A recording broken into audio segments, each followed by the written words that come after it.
Okay, good afternoon, everyone. My topic today is a geophysical case history of the Reed Lake project, what has worked and what hasn't. To start, I would like to acknowledge my co-workers who have been providing geophysical support on the project, Clare and Clinton Keller. Between us, we've supported geophysical programs on the project for the past 20 years. Displayed on the screen is an outline for this talk. I will start with an introduction and quick overview of the project. A brief discussion on the historical role of geophysics on the project will be followed by a review of the various geophysical techniques applied, some of which have been more successful in providing valuable information than others. Some conclusions will follow this review. The Reed Lake project lands are located due west of the MacArthur River mine in the southeastern corner of the Athabasca Basin. A number of long strike length mineralized structural corridors have been identified on the project, and numerous uranium showings have been defined, the most significant of which is the Fox Lake deposit. Mineralization,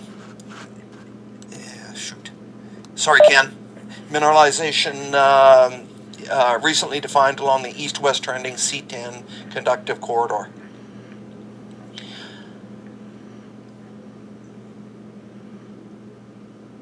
Based on drilling, the depth of the cover on the project varies between 250 meters along the eastern boundary to over 800 meters in the southwest. The cover consists of highly variable glacial sediments underlain by thick sequences of Paleoproterozoic sandstones of the Athabasca Basin. Regionally, the basement rocks are comprised of Paleoproterozoic metasediments interleaved between Archean and Hudsonian granites.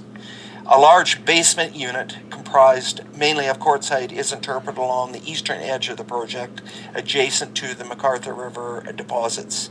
Because it's more resistive than the surrounding basement rocks, quartzite terrains can produce basement highs, such as what is observed due west of the MacArthur River mine, highlighted by the warmer colors in this image.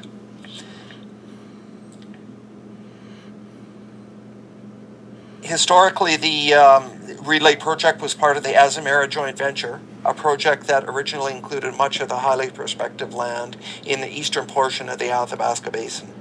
Following a split in the Azamara JV, Kerr Addison took over their operatorship from 1977 to 1984, a period that was seen as when geophysics was largely used throughout the basin at a regional scale.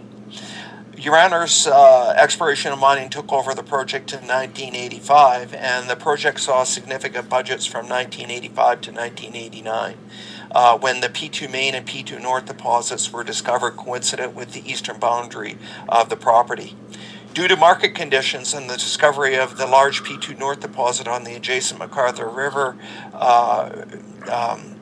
deposit, the project went into a hiatus following 1998.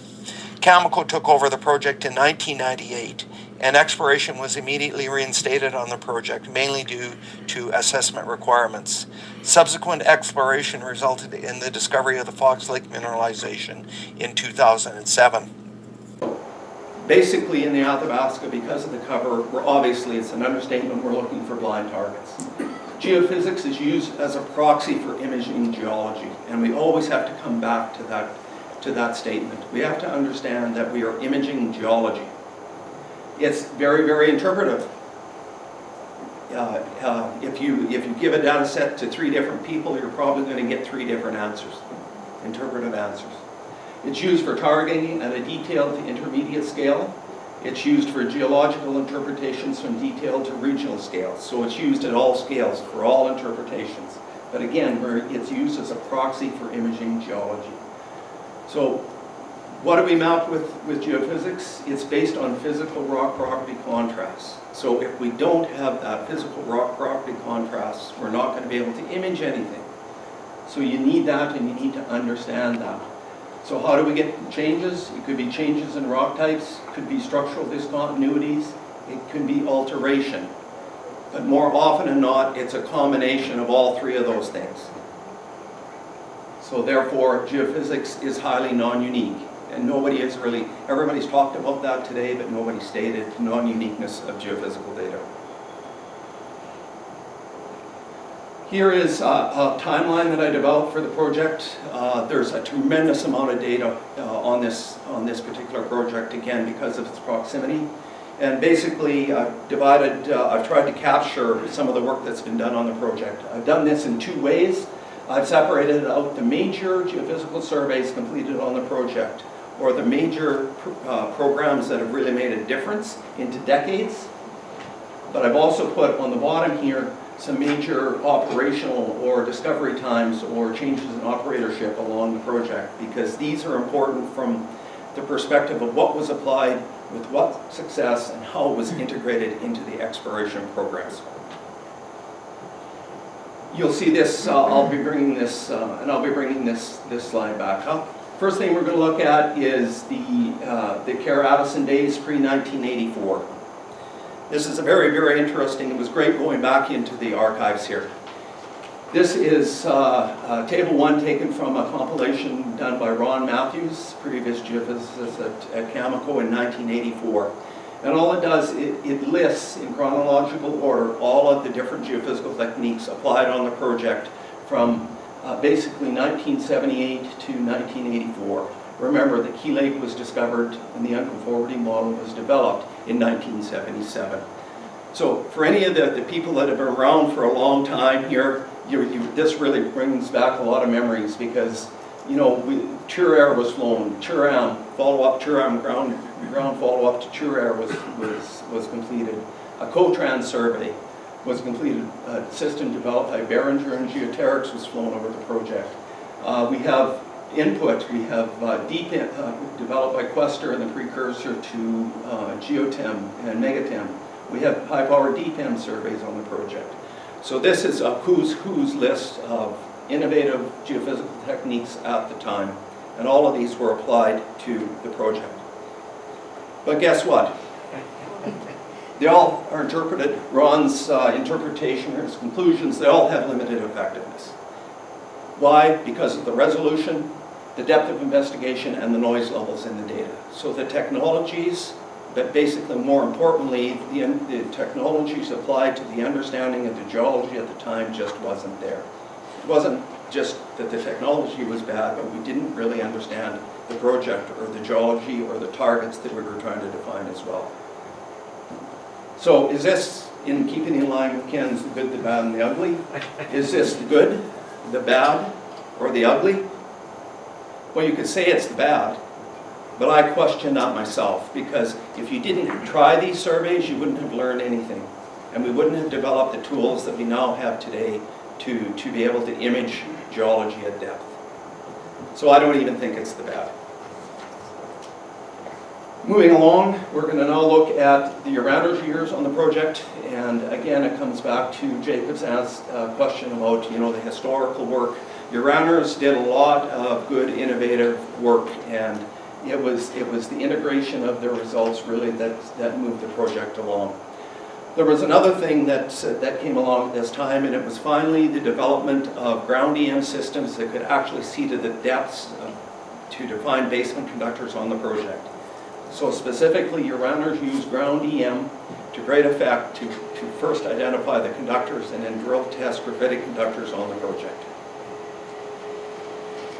So I apologize about the quality of this slide, but it's all I could find. Here is the ground EM that was done on the project from 1984 to 1990. And the systems employed at the time were, I know you can't read this, were EM37, developed by Geonics, UTEM systems developed by LaMontagne Geophysics, and the deep Crone DTEM system. And very difficult to see, but they defined a number of conductive areas or ground conductors on the project based upon this entire coverage. Now, this is a very, very important step because it allowed explorationists to target graphitic conductors and you know, hit the targets at the unconformity. So this was really a watershed layer to add to the exploration effort here. I should mention that prior to this coverage, there was about there was only about 8 drill holes completed on the project prior to, say, 1984. And just prior to the discovery of MacArthur River, there was only like 32 drill holes outside of the Reed Lake showing, which is a shallow, non-economic deposit, that were completed on the project. So given its size, that's not many drill holes at this point. Here is another map I wanted to show. This is from Chris Keller's 1987 assessment report. And what it shows here is just the buildup of the conductor inventory based upon that ground geophysics. And you'll note here that the majority of the conductors were defined by UTEM systems, University of Toronto EM, and DPEM conductor axes. I'd like to show this because MacArthur River was found in basically discovered in 1988, and MacArthur River sits right here. So very, very close to the project boundary. There was a lot of excitement in the area. People knew that they were on to something there from the geochemistry, and I just think that this is a fantastic image from people who have been around in the basin for a long time. Back here. I'd also like, now I'm just going to show you quickly a 2D profile of gravity inversions that a Uranus did, Phil Robertshaw did in 1987. And you'll note the 3 conductor axes here and the 1 conductor axis here. And I just want to show the good integration work that they were doing Uranus was doing in the 1980s. You note the short strike length features here that again were in the southeastern portion of that profile. And Phil interpreted it to be, just quite tight folding, overturned folding. He wrote it at the unconformity interface there.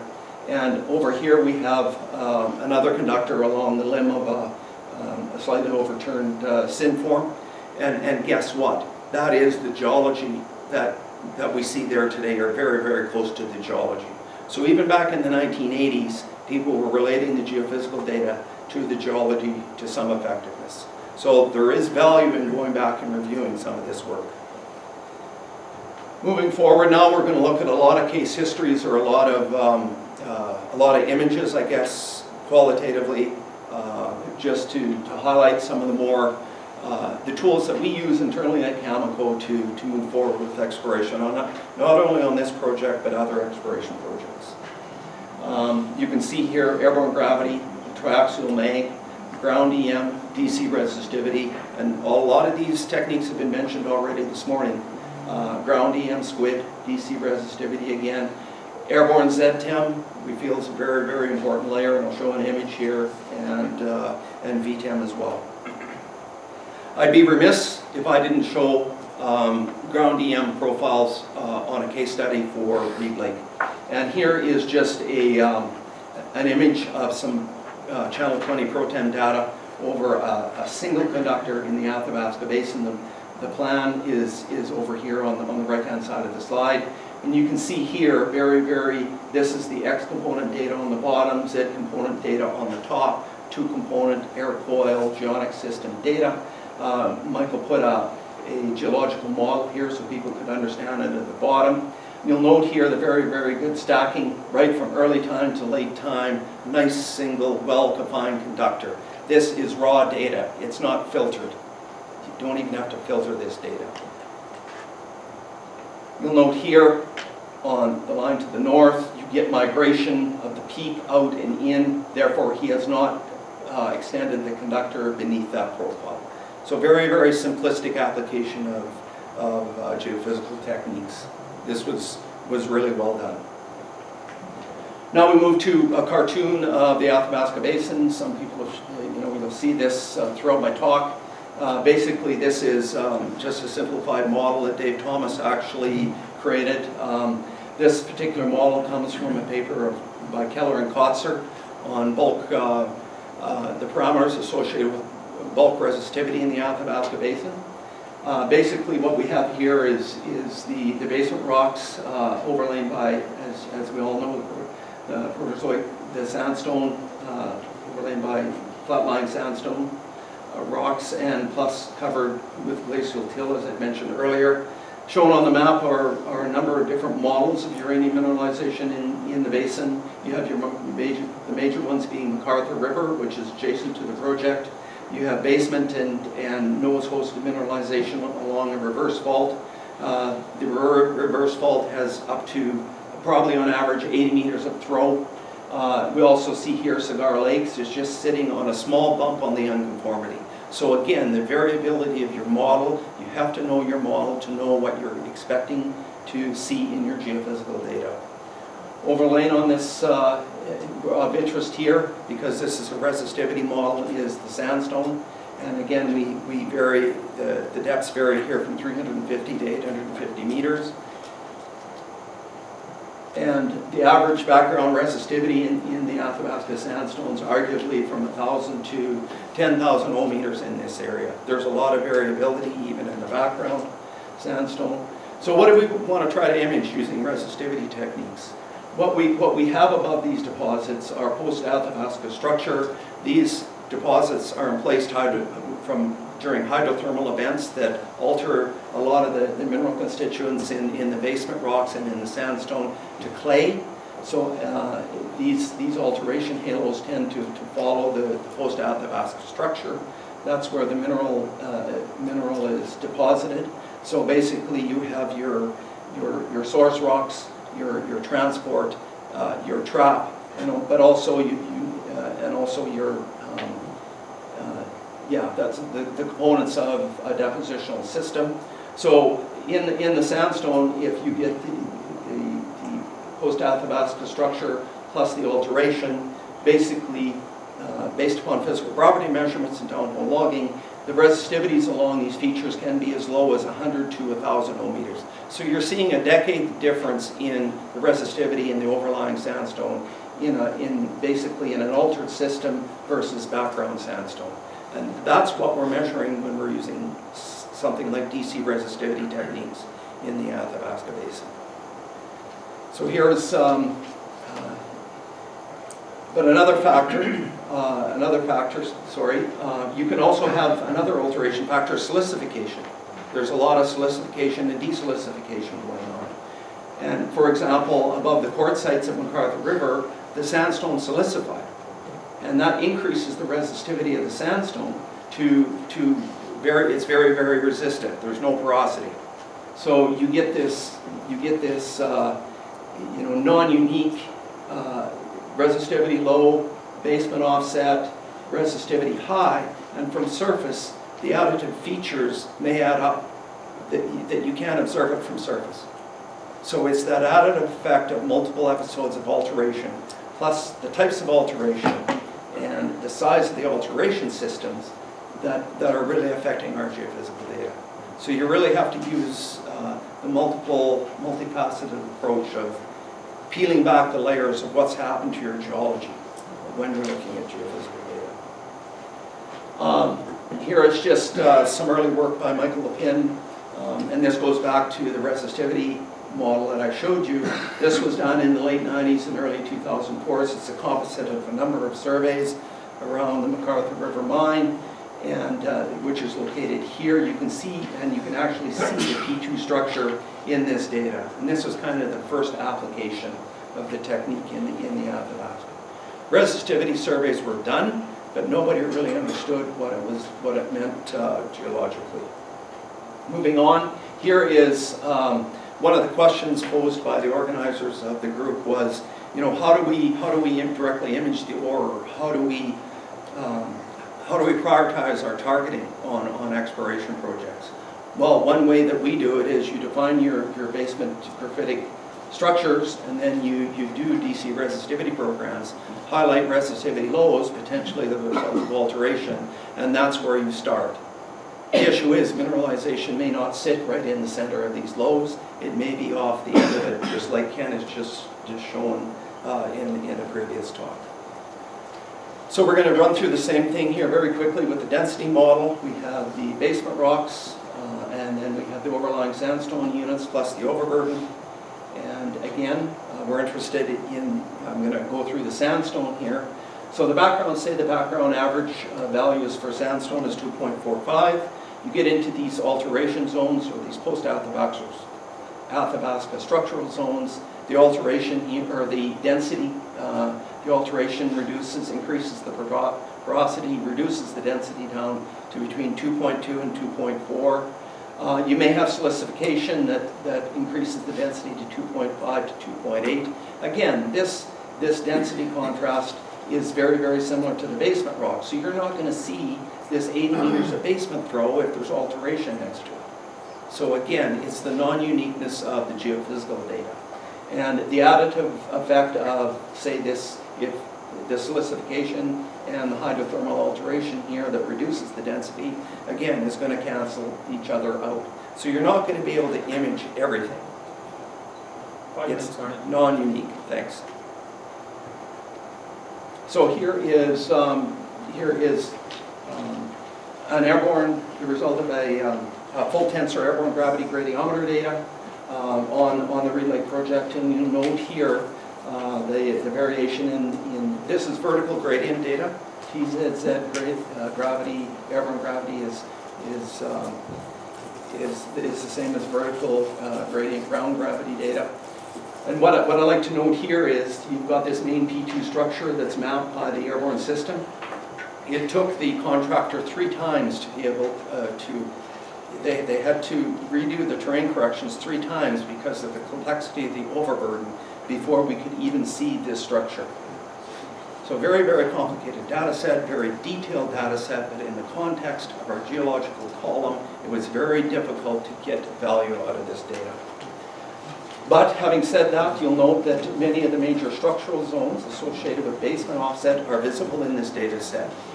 But also, what we need to take away from this is, I know they're difficult to see, but I have the basement conductors on this image in the red lines. Many of the anomalies don't correlate with the basement conductors. So what are we looking at? We're looking at probably the sandstone component. If it doesn't match the basement conductors, we're looking at a different component in the data. And it's going to be mixed. Very quickly, 3D ZTEM inversions. You heard Dave and Ken discuss, targeting ZTEM. Really, really nice image here. It's the first time we flew the entire project and actually map out the conductivity structure. And this was done after 40 years of exploration on the project. But we can map out the actual conductivity structure within the basement. Very, very important step because it also allowed us to figure out our ground EM data a bit better and to better plan our ground EM surveys for drill hole targeting. So we feel it's a really, really effective tool because of the effective depth of penetration of the system and the capability to invert this in 3D. I'll bring your attention here to this anomaly. It's the strongest anomaly defined by the survey. Very large anomaly that doesn't correlate with the known, at the time, with the known basement conductors in the area. I've got a close-up here. And we're going to look at a log from RA 200, a downhole resistivity log. And what I'd like to point out here is note that we hit granitic gneiss in the basement here, so we didn't hit anything conductive, what we thought we were going to hit. We ran a normal resistivity log, and you'll note here that this is the fluid resistivity response here. I know you can't read that, but you'll note that 100 meters above the unconformity, the fluid resistivity basically drops to 0. So what we've got are basinal grinds here. So there's things extraneous to what we're trying to target that's influencing our geophysical data. And you have to understand, the geology, yes, but you also have to understand some of the physical properties and what you're dealing with in the basin. Here's a geology map that we now use, just been developed recently, and we've developed this 3D geological model through geology, 3D ZTEM inversion sections, and epoxy magnetic inversion sections. So we're using 3D inversions of different geophysical data, plus our drilling data to come up with geological model, which we can further constrain our exploration efforts, including geophysical data. And again, here are the major structural corridors. Lastly, 3DEM inversions. There was a question out there, well, you know, can we use, how is, you know, EM data handled? Can we map the conductivity structure in 3D? We've been using the TDoctreelny code from UBC for about the past 3 years. It's not for identifying specific drill targets. We still rely on the ground data for that. But what it does do, it verifies our interpretations. And hopefully this map is quite informative. We've got a major conductor here, which is the C1 West. We've got a weaker feature here that we have melding into what the 3D inversion said is a stronger feature. So maybe this conductor comes this way. But anyway, we're using 3D-EM to help us interpret our EM data. In conclusions, there's been a lot of geophysical data, or geophysical programs undertaken on Reed Lake since the 1970s. Many of the state-of-the-art techniques at the time were thrown at the project. The majority didn't work, but we still learned from those surveys. Most important geophysical layers for geological understanding and drill hole targeting are, we feel, our ground EM, followed by the Airborne Tzz to understand the regional context of our conductivity structure in the basement, airborne magnetics, airborne gravity, and DC resistivity. So just more of a philosophical conclusion slide. Non-uniqueness is an issue with different types of geophysical data, and it's that integration that reduces that non-uniqueness. And if you're not fully integrating your geophysical data with your geochemistry and your geology, you're not getting your full value out of your exploration effort. Something I'm very passionate about, take care of your data during the data collection phase. If you take care of your data collection, the data will take care of you. You can always come back and revisit it. But there's a lot of I would say, surveys that were done for assessment purposes that nobody's even looked at, nobody even QC'd. So that is an issue in our industry.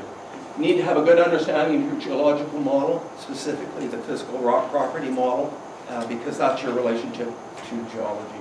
Integration with geology is key. Data needs to be revisited, and that I see as an ugly part. If it's not revisited, if you don't utilize all your information, that's ugly. And understand and utilize historical results. So Jacob, that one's for you. And if you don't, I feel also that that's an ugly.